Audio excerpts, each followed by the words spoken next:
Supreme court के बाहर तराजू के साथ एक बड़ा सा घंटा भी लगा दो, आते जाते उसको बजाओ, शायद अंदर बैठे भगवान को होश आ जाए।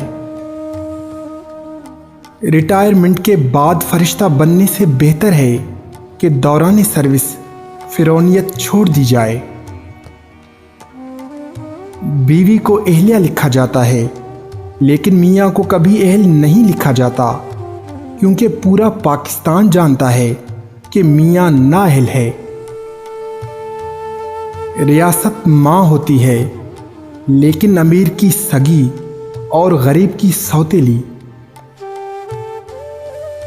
आइन फ़कत आज़ाद और ख़ुद मुख्तार कौमों के लिए होते हैं, ग़ुलामों के लिए बंदूक, फ़ौज और मज़हब होते हैं। हम जिनकी वजह से महफूज हैं, वो तो रिटायर होकर महफूज मुल्कों में मुंतकिल हो जाते हैं।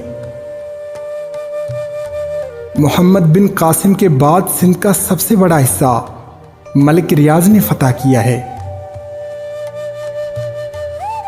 यहाँ दुश्मन से ज़्यादा मुहाफिज से ख़तरा है, बीमारी से ज़्यादा तबीब से ख़तरा है और मुजरिम से ज़्यादा मुनसिफ से ख़तरा है।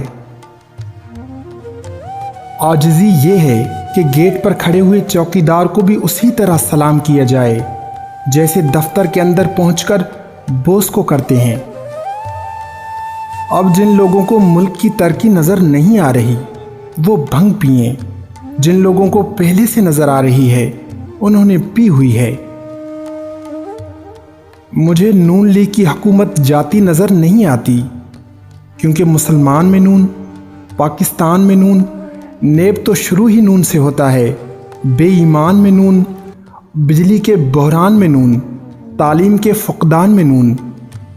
कभी कराची पाकिस्तान का कैपिटल था और अब पाकिस्तान का आधा कैपिटल दुबई और लंदन में है। सारा ख़जाना मुल्क से बाहर है और वज़ीर ख़जाना तकरीबन अंदर।